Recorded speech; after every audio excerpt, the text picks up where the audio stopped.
O orgulho humano. Para falar do nosso duro e orgulhoso coração, não tinha como deixar a Bíblia de fora. Eu sempre me pergunto, será que a linguagem da Bíblia é literal? Ou são figuras de linguagem? Seja como for, não é disso que vamos falar. E independente disso, podemos interpretá-la trazendo seus ensinamentos para os dias atuais. Seja persistente e leia este capítulo até o final. Você vai ver que ele tem tudo a ver com relacionamentos. Veja a história dos hebreus saindo do Egito para a Terra Prometida. Era para ser uma viagem de 40 dias, só que durou 40 anos. Eles eram escravos de Faraó, que não tinha problema em fazer a vida dos hebreus difícil como possível. Mandou matar os filhos homens que nasciam dos hebreus, criou metas de produção, depois aumentou as metas sem dar o material. Eles tinham que buscar as palhas e bater a meta que era maior, e tudo isso embaixo de maus tratos dos soldados egípcios. Enfim, quem conhece a história sabe que depois de todas as pragas que Deus manda, Moisés consegue tirar o povo hebreu do Egito e leva para o deserto numa viagem com a previsão de duração de mais ou menos 40 dias. O orgulho manteve o povo hebreu 40 anos no deserto. O deserto usado como figura de linguagem simboliza a dor, a escassez, a falta de cura, a doença, os problemas financeiros, a escravidão dos vícios e etc. Quanto tempo você precisa para sair de um deserto? O povo hebreu precisou de 40 anos. Ficaram 40 anos dando voltas no deserto. Para entrar no tema orgulho, vamos fazer uma observação importante. Quando era jovem, sempre ia à igreja com meu pai e meus irmãos. Na liturgia, era sempre ensinando os 10 mandamentos. E meu pai sempre dizia que os mandamentos só serviam para quem era livre. Na época, não entendia muito bem. Mas um dia, lendo a Bíblia desapercebidamente, observei que os 10 mandamentos foram dados no Monte Sinai. Quando os hebreus estavam livres dos egípcios, eles não eram mais escravos quando a lei de Deus foi dada. Meu pai dizia que a lei, regras e normas só podem ser dadas para quem é livre, porque só quem é livre pode infringir a lei. A lei é dada para proteger os bons e feita para controlar a maldade dos maus. Paulo de Tarso diz que a lei é boa. Nos relacionamentos temos leis, normas e regras, às vezes explícitas e às vezes subentendidas, com base nas normas existentes. Mas há sempre um problema quando resolvemos mudar de vida, o mesmo que os hebreus tiveram. Os hebreus saíram do Egito, mas o Egito não saiu deles. Não adianta você mudar de cidade, de emprego, ganhar mais dinheiro, trocar de parceiro, se seu interior não for transformado. No começo da nova relação vai ser bom, mas depois tudo volta a ser o que era, porque você é o mesmo. As circunstâncias existem, mas você tem o poder de mudá-las. Mas antes, é preciso passar pelo processo de mudar o seu interior. E como a Bíblia diz, é necessário nascer de novo e depois dar um passo depois do outro até crescer. Mas, por que as pessoas têm dificuldades de mudar? Sejam elas religiosas ou não? Sejam elas motivadas pela fé ou não? A resposta é por causa do orgulho. Os sinônimos de orgulho são vaidade, altivez, soberba, presunção, pretensão, arrogância, imodéstia, afetação, vanglória, ostentação e etc. Um profissional da área de comportamento humano sabe que podemos substituir estes comportamentos por medo. Poderia dizer medo e insegurança. Mas o que é a insegurança? Senão o medo de não ser aceito, não ser melhor que o outro, medo de não atender às próprias expectativas. Então, o sinônimo perfeito do orgulho seria medo. O orgulho faz você ter medo da mudança, medo da cura, porque o orgulho não te deixa passar pelo processo. Uma outra história bíblica que vale a pena citar rapidamente, porque muitos leitores da Bíblia não sabem disso, é a parábola do filho pródigo, que pegou sua herança, saiu de casa, gastou tudo com festas e orgias de todo tipo, e depois não tinha dinheiro nem para comer, tendo que ir cuidar de porcos, chegando a desejar a comida que os porcos estavam comendo. Neste momento, ele lembra da casa do pai e pensa em voltar. Não como filho, mas como um dos empregados do pai, que ele sabia que eram bem tratados. Muitos pensam que ele neste momento se arrependeu, mas não é verdade. O orgulho é tão forte que ele pensa no que dizer ao pai, para conseguir o que quer e precisa no momento. O único objetivo era sair da miséria que ele se encontrava. Ele usa uma expressão que parece uma humildade muito grande, mas não passa de orgulho. E caindo em si, disse: "Quantos trabalhadores de meu pai têm abundância de pão, e eu, aqui passando fome? Levantar-me-ei, e irei ter com meu pai, e dir-lhe-ei: Pai, pequei contra o céu, e perante ti. Já não sou digno de ser chamado teu filho. Faz-me como um dos teus trabalhadores." Lucas 15, 17 a 20. Ele nem pensa em pedir desculpas ou perdão ao pai. É como se dissesse que não vou pedir desculpas. Prefiro ser tratado como empregado do que abrir mão do meu orgulho. Você disse ou já ouviu pessoas dizerem depois que cometeu um erro: "Tá, não vi, agora já foi. Não dá para voltar atrás." Ou "Agora é tarde. Já errei e não dá para mudar o passado. Não vai mais acontecer." Ou "Vai ficar me criticando ou vai me ajudar? Já disse que errei. O que você quer mais?" O importante é daqui para frente. O pior é que na maioria das vezes o tom quando a pessoa diz isso ainda é de arrogância. E ainda tem um monte de pessoas se iludindo nas relações achando que o outro se arrependeu pelo fato de ter admitido o erro, sem analisar com qual intenção admitiu e se houve arrependimento. Por isso, na Bíblia, nem se começa nada sem o arrependimento sincero. Se arrepender vai fazer com que a pessoa não erre nunca mais? Não, de forma alguma. Somos seres humanos e vamos continuar errando mesmo sem querer, ou por fraqueza, ou por engano, e etc. Mas o arrependimento sincero é o primeiro grande passo para mudar a situação, seja ela qual for. Esta história da Bíblia é sobre o amor e a bondade do Pai, que realmente amava seus filhos, mesmo não sendo correspondido.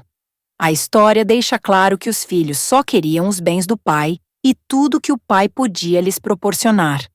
O orgulho tem presença de peso em toda e qualquer relação. Analisando com honestidade a situação do orgulho, podemos chegar à conclusão de que para vencer o orgulho, o primeiro passo não é ser humilde. É preciso primeiro vencer o medo. O medo nos empurra para o orgulho. O medo de ser rejeitado. O medo nos faz querer ser independente. O medo nos faz rejeitar, inclusive, a existência de Deus, ou afirmar a existência dele, mas viver como se ele não existisse.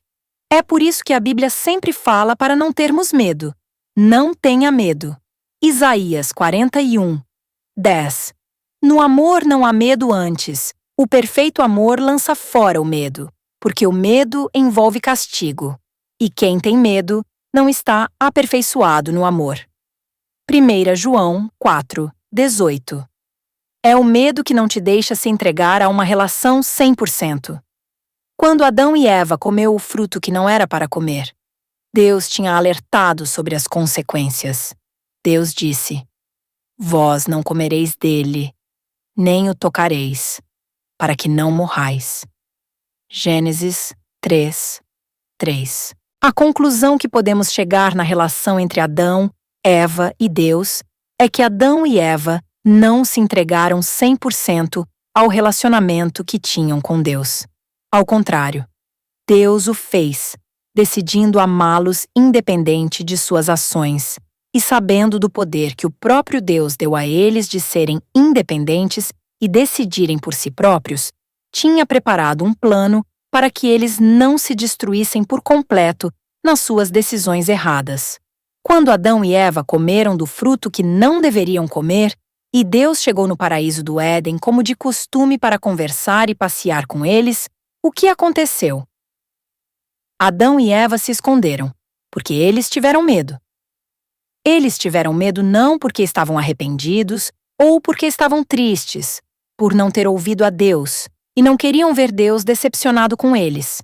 O medo e a consciência de que estavam nus fizeram com que eles se escondessem e usassem uma folha da figueira para se cobrir por medo e por orgulho.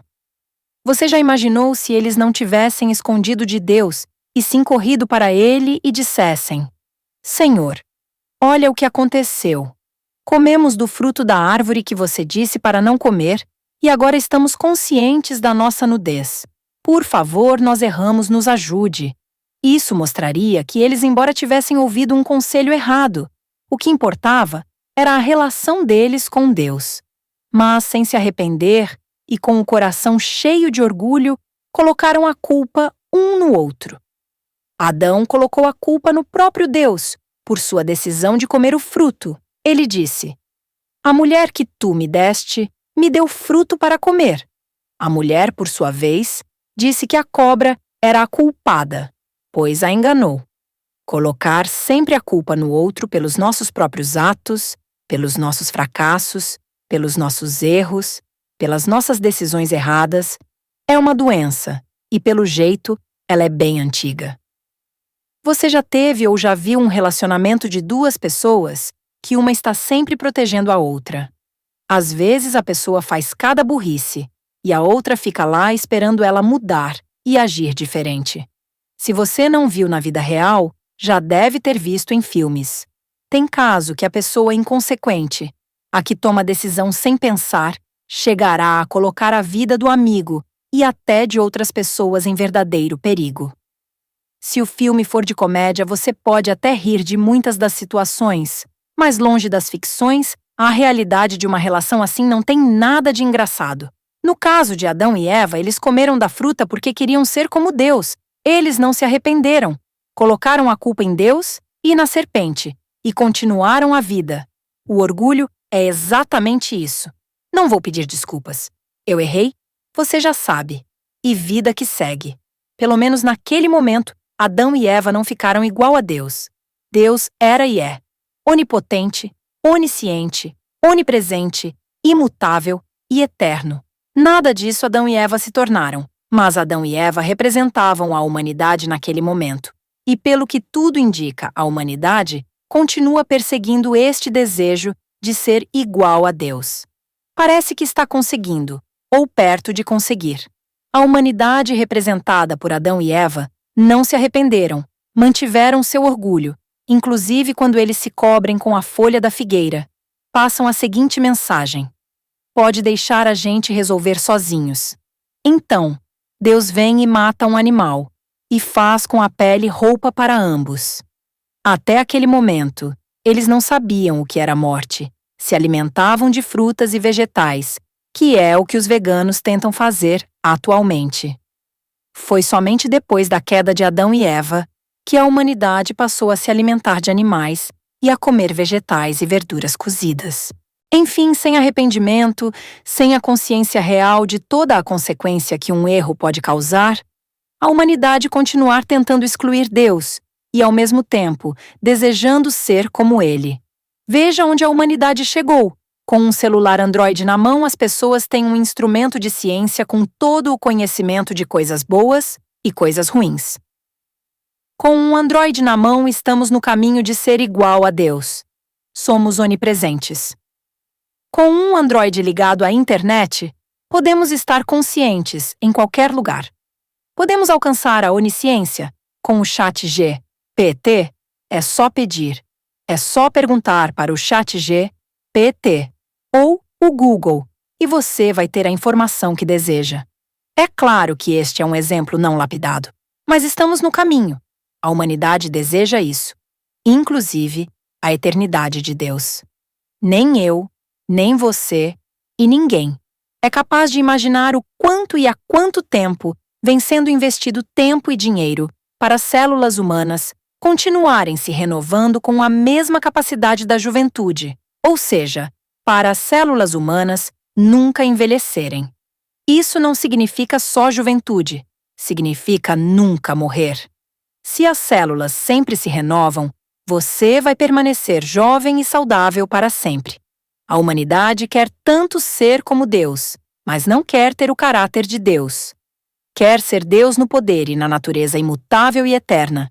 Quer tanto isso que não está nem aí para as consequências. Veja como estamos progredindo com a inteligência artificial. Já fomos alertados por especialistas de todos os cantos do mundo sobre o perigo, mas estamos nos fingindo que não estamos vendo e nem ouvindo nada.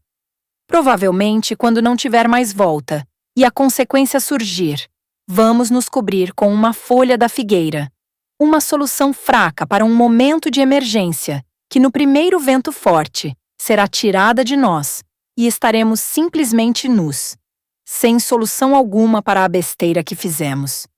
Mas você pode perguntar por que Deus colocou aquela árvore lá? Só para testar a sua criação. Provavelmente não, aquela árvore tinha outra utilidade para o paraíso, e na hora certa, Deus revelaria para a sua criação. Quando você não deixa uma criança brincar com uma faca afiada, você diz para a criança: "É perigoso, não pegue, e nem deixe sua irmã pegar. Se você fizer isso, você vai se machucar." Você guarda a faca na cozinha e sai, mas fica por perto. Não tão perto que tire a liberdade das crianças de brincar. Mais tarde, você procura as crianças e descobre que elas pegaram a faca e se machucaram. Você entra na cozinha e elas estão atrás de um armário tentando para o sangue do ferimento com papel toalha. Quando elas olham para você, ficam com tanto medo que até esquecem do que fizeram. Mas você imediatamente pega o material de primeiros socorros, limpa e fecha o ferimento. Então você coloca as crianças para fora da cozinha. Para que nada mais grave aconteça, você fecha a cozinha com uma grade e proíbe as crianças de entrar. Por que você fez isso? Você tinha facas na cozinha só para testar a obediência das crianças? Com certeza tudo tinha a sua função no paraíso, e para Adão e Eva ter acesso a tudo, tinha o tempo e a hora certa. O orgulho é uma árvore com muitos frutos. Traz o fruto da desobediência, da rebeldia sem sentido e nem fundamento. Não vou fazer o que você está me dizendo, porque não quero que ninguém me diga o que fazer, mesmo que seja o certo e o melhor para mim. Conhecendo um pouco da natureza humana, a psicologia usa nas terapias a estratégia das perguntas, deixando a pessoa achar suas próprias respostas. E isso pode ser uma viagem que poderia durar 4 sessões ou 40. Ou talvez anos sem fim com melhoras e recaídas. A árvore do bem e do mal, a árvore da morte e a árvore da vida, com certeza, estão todas dentro de nós. Os mesmos sentimentos que nos escravizam em um vício são os mesmos que nos tira dele. Voltando à viagem dos hebreus no deserto. Por que Deus não tirou os hebreus do Egito e os levou direto para a terra prometida? Por que escravos não habitam em palácio? Aquele povo era um povo escravo com mentalidade de escravo, com comportamento de escravo, cheio de arrogância, cheio de orgulho e vitimização. Deus tinha que passar este povo pelo processo de lapidação. O deserto não era para sofrer. O deserto era lugar de aprendizado, para o povo mudar e aprender a ser livre, e só então poderem habitar a terra prometida, feita para pessoas com mentalidade de rei, livres e seguras das suas posições. Para isso era preciso trabalhar a soberba, o orgulho, a desobediência e a vitimização. O orgulho tem um papel que as pessoas nem imaginam. O orgulho é o principal responsável pelas humilhações que uma pessoa sofre na vida. O orgulho faz com que as pessoas sejam humilhadas. Quanto mais orgulhosa uma pessoa é, mais ela passa por humilhações. Vamos pegar o exemplo dos hebreus no deserto quando Moisés subiu ao monte e não voltava. Eles disseram: "Não precisamos de Moisés e nem do Deus dele. Vamos fazer um Deus para nós." Pegaram todos o ouro que possuíam e construíram um bezerro que era a imagem de um dos deuses do Egito. O bezerro era o deus Apis do Egito. Eles fizeram um deus onde eles iam adorar a fé daqueles que batiam neles, que os escravizaram e mataram seus bebês homens. Deus usou Moisés para libertar aquele povo cheio de orgulho e ingratos. Quando as coisas não iam bem no deserto, eles criticaram Moisés e diziam que era melhor ter ficado no Egito. Lá, eles tinham carne e tachos de cebola. O orgulho e a ingratidão faziam dos hebreus livres por fora, mais escravo por dentro. O orgulho é quase como uma droga. Uma droga no primeiro momento dá um prazer tremendo, mas as consequências que vêm depois são terríveis. O orgulho é a mesma coisa. Primeiro momento você se acha o fortão, o seguro, capaz de cuidar de si mesmo, mas depois volta para a condição de escravo, escravo do próprio orgulho. Quando os hebreus eram orgulhosos e ingratos com Moisés, no primeiro momento eles se sentiam fortes e corajosos em se posicionar desta forma. Mas isso só levavam eles de volta à escravidão. O famoso anjo de Deus, que caiu e se tornou um anjo, caindo chamado Lúcifer, não perdeu todos os privilégios que ele tinha, porque Deus pegou ele vendo filmes pornô. Também não foi porque ele queria ser milionário a todo custo. Não foi a ganância, não foi a gula. O problema de Lúcifer foi o orgulho, conforme fala Ezequiel em seu livro. Lúcifer, por se achar tão belo, se encheu de orgulho. Vamos nos colocar dentro da história do povo hebreu no deserto. Vamos supor que estamos numa escravidão, na escravidão financeira, escravidão dos conflitos familiares e conjugal, na escravidão das doenças e dos vícios. E aí vem Deus e manda alguém nos tirar disso. Vem uma pessoa, nos pega pela mão e te leva para o caminho de transformação, cura, aprendizado e mudança. Só que quando estamos neste caminho, a gente não segue o caminho, fica fazendo zigue-zague. Um diz, é por ali e nós vamos. Outro diz, é por aqui e nós vamos. A pessoa que Deus enviou continua orientando, mas nós achamos que sabemos mais e vai pelos caminhos que acha que vai ser melhor. Deus diz o que fazer, mas nós achamos que isso é intromissão e que sabemos o que queremos. E aí o que acontece? O deserto conjugal se propaga por anos, o que era para ser apenas uma doença viral morte, o que era um problema financeiro vira pobreza, o que era problema com os filhos perde os filhos, e a mudança não acontece, mesmo estando ali sendo orientado por um homem enviado por Deus. E por que isso? Porque o orgulho impede. O orgulho faz a pessoa se tornar desobediente, desonrosa, impaciente, insensível aos problemas dos outros. A pessoa se torna autossuficiente. Ela não ouve e nem respeita quem tem mais experiência que ela, mesmo que isso só a ajude. E tudo o que precisamos para sair deste deserto é mudar e acabar com o orgulho. Eu não sei se você já ouviu ou já leu sobre isso, mas meu pai dizia que todo o problema do mundo era o orgulho. A história da fuga do povo hebreu do Egito para a Terra Prometida parece me mostrar que meu pai tinha razão. E veja que interessante, apenas 2 pessoas de toda a geração do povo que saiu do Egito entraram na Terra Prometida. Porque aquela geração morreu e não mudou. Não conseguiram ser livres. Continuaram escravos, portanto não foi possível habitar uma terra de pessoas livres. Vamos dar um exemplo disso. Pessoas que consomem álcool não podem dirigir. No caso do Brasil, a tolerância é 0. Na Alemanha, o limite é 0,3 gramas por litro.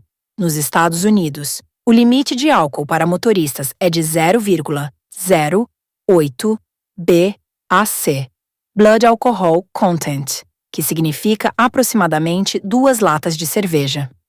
Na França, o limite máximo de álcool permitido é de 0,5 gramas por litro de sangue, o que corresponde, para uma pessoa de peso normal, a 2 cervejas de 250 mililitros, 2 copos de vinho ou 3 taças de champanhe. Você pode achar informações sobre outros países no site do Departamento de Trânsito.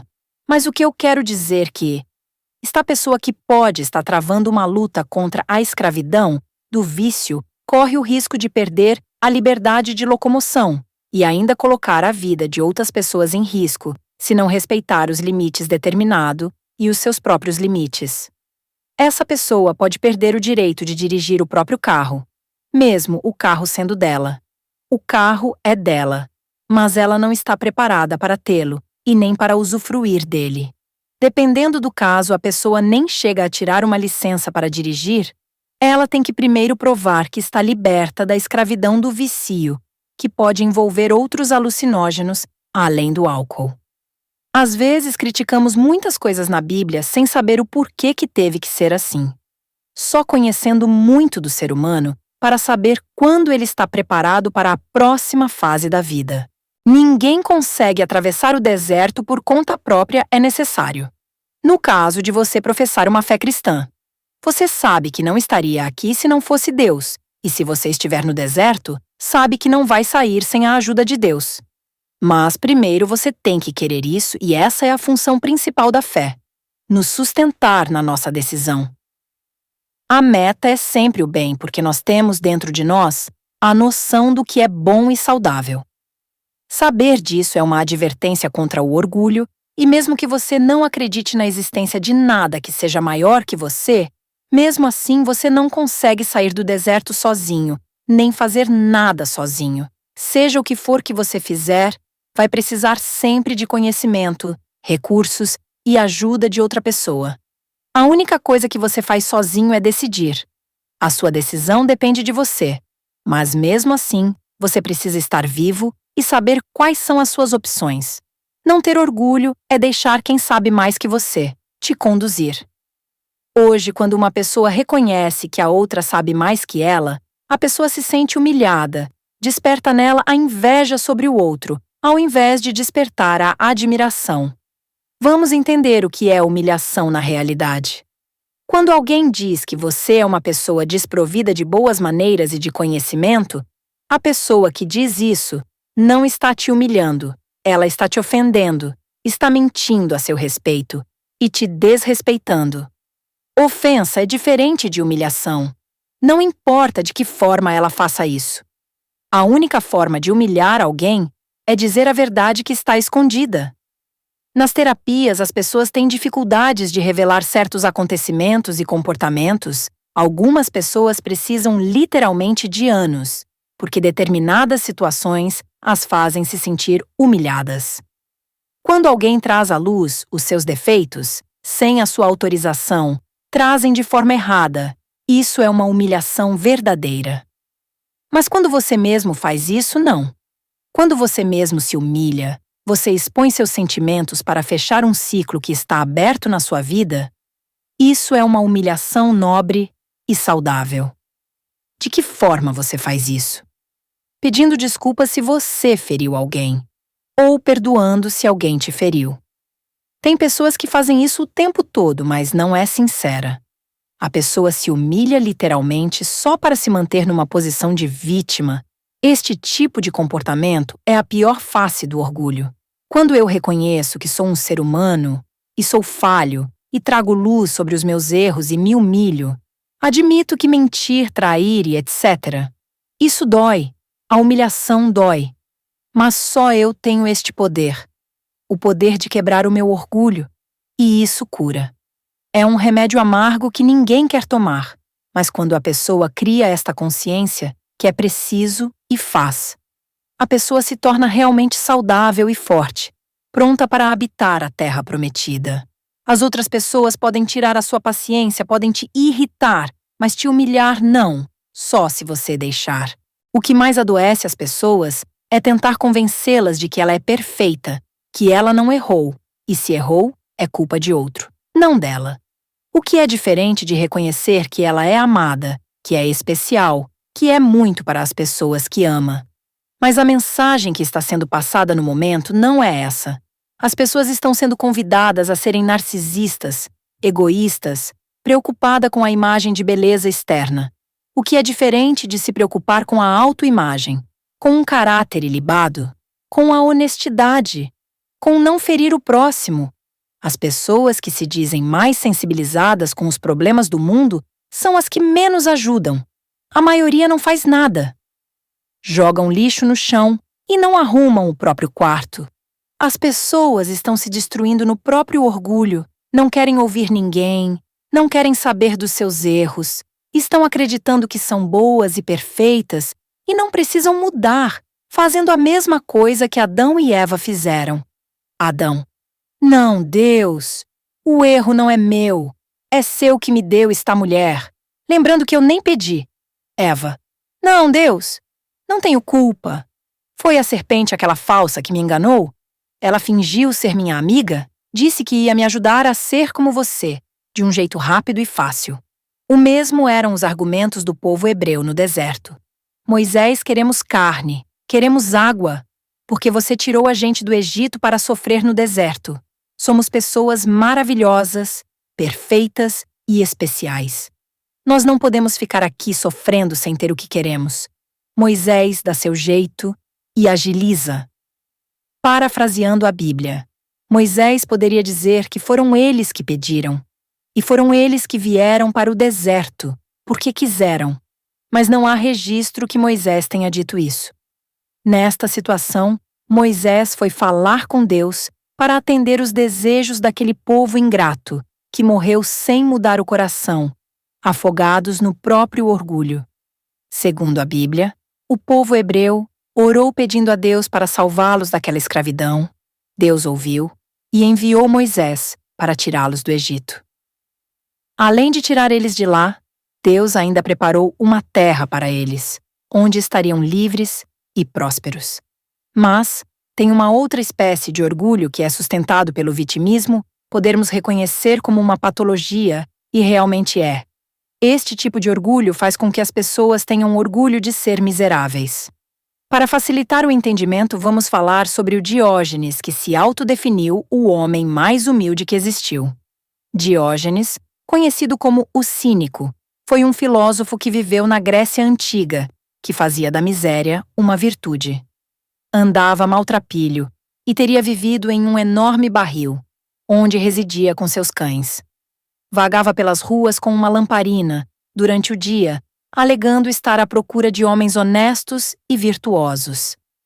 Teve um episódio onde um menino pobre foi beber água, e Diógenes viu que usava a mão, por não ter uma caneca. Diógenes tinha uma caneca quebrada, então o que ele fez? Jogou a caneca quebrada e passou a beber água com a mão, porque não queria ser mais favorecido que o menino. Diógenes vivia uma miséria forçada, para ele isso era uma filosofia de vida. Diógenes pregou um modo de vida simples, mas na realidade, ele vivia como um miserável. O seu orgulho era tanto que brilhava nos buracos da roupa que Diógenes usava. Essa afirmação vem das pessoas que o observavam. Se tão humilde como um cachorro é um cinismo, o ser humano não foi criado para viver assim. Mas claro que Diógenes teve os seus seguidores, e foi fundada uma escola pelo seu professor, o filósofo ateniense, Antístenes. Os cínicos eram, então, pessoas que desprezavam os ordenamentos sociais e viviam em circunstâncias consideradas degradantes para um grego, assemelhando-se a animais. A miséria dos cínicos era uma miséria forçada, não era uma miséria causada pelas circunstâncias. Viver como os cínicos viviam não tirava o orgulho do coração.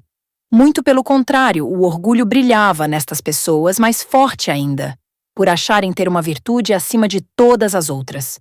Por isso, a palavra cínico, que deveria ser uma palavra usada para descrever virtude, se tornou cinismo, que a arrogância de viver ou defender uma ideia que na realidade não é o que você quer, apenas força mostrar uma virtude que na realidade não tem. É a descrição da pessoa cínica. Mas os cínicos contribuíram para a síndrome de Diógenes, esse D, que se caracteriza por descuido extremo com a higiene pessoal, negligência com o asseio da própria moradia, isolamento social, suspeição e comportamento paranoico, sendo frequente a ocorrência de colecionismo. A auto-humilhação patológica é um cinismo. É a pessoa que tem orgulho de ser miserável. É uma afirmação como: eu sou pobre, você é rico, então sou superior a você. O que sinto orgulho. Também quando alguém pensa que por ter bens materiais e diplomas é melhor que o outro. Orgulho também. De orgulho, em orgulho caminha a humanidade e a religião, que deveria curar, ensinar, modelar, polir e nutrir. Às vezes ajuda a proliferar ainda mais as não-virtudes, como orgulho e egoísmo só para dominar também. Em vez de tirar o medo, implanta o medo, manipula e usa Deus para interesses próprios.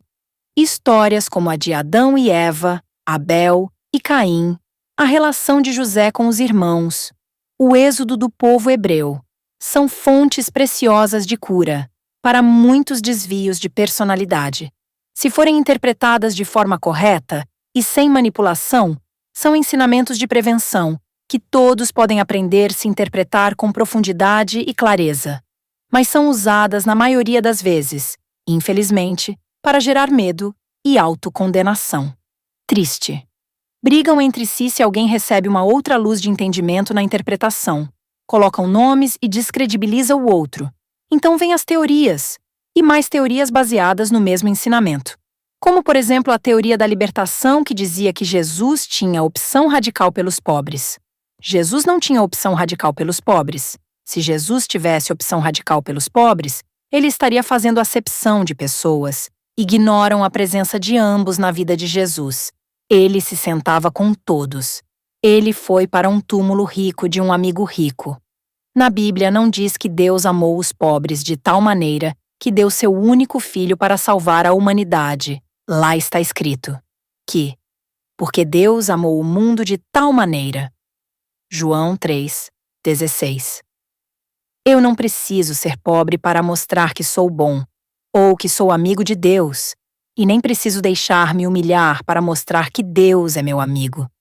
Preciso sim ser humilde para aceitar minhas limitações, aceitar meus erros e buscar ajuda, porque sozinho ninguém sai do deserto. Mas ao invés disso é passada uma crença que limita e adoece as pessoas. Eu não posso crescer socialmente, senão vou ficar longe das virtudes que Deus prega. Porque os ricos não entram no céu. Isso é muito limitante e acomoda quem já não tem tendência a ser uma pessoa ativa. Ao invés de curar e motivar a religião, limita e coloca a pessoa numa gaiola. Normalmente as pessoas nutrir as suas preguiças e falta de sucesso com os argumentos bíblicos e obrigam as outras a suprir as suas necessidades com arrogância. Sem reconhecer que está na situação que está, por escolha própria, não estou aqui generalizando, até porque não preciso lembrar o tempo todo que cada caso é um acaso, e cada um sabe muito bem o que lhe é cabido. Mas saiba que ser pobre e miserável não é virtude, é maldição. O próprio Jesus disse: ninguém acende uma lâmpada para cobri-la com uma vasilha ou colocá-la debaixo da cama. Ao contrário, coloca-a no candeeiro, a fim de que todos os que entram vejam a luz. Ou seja, se você tem talento, se você é capaz, não se esconda. Deixe o mundo ver. Dê a oportunidade de ser inspiração para outras pessoas, sem arrogância. Hoje podemos ver ao contrário as pessoas ensinando as pessoas a serem egoístas e arrogantes, a verem o outro só com interesse. Estamos sempre andando de um extremo a outro, sem encontrar o ponto de equilíbrio e a satisfação da alma. A nossa relação não é saudável com ninguém, nem conosco, nem com o nosso interior. Conseguimos ter um bom relacionamento, e tudo isso por falta de foco e por falta de autoconhecimento. Não sabemos quem somos, então nos deixamos ser levados por todas as ondas. Não devemos deixar nossos limites e nossos medos nos moldar, e muitos menos os outros, sem o nosso consentimento. Seja a mudança que você quer no mundo. Pegue o senso de bom e saudável que temos dentro de nós e desenvolva ele em você, no seu ritmo e com suas escolhas. Por que esta história de seja você mesmo tem que ser bem esclarecida? Seja você mesmo. Como assim? O que quer dizer isso? Vamos ser sinceros. Nenhum de nós, sem ser devidamente polido, somos legais. Não somos legais e nem bons, nem com os outros e nem consigo mesmo. A Bíblia sabe disso muito bem. Não só a Bíblia, a filosofia e muitos outros ensinamentos antigos, os novos são todos inspirados nos antigos, e a única coisa diferente são os argumentos modernos.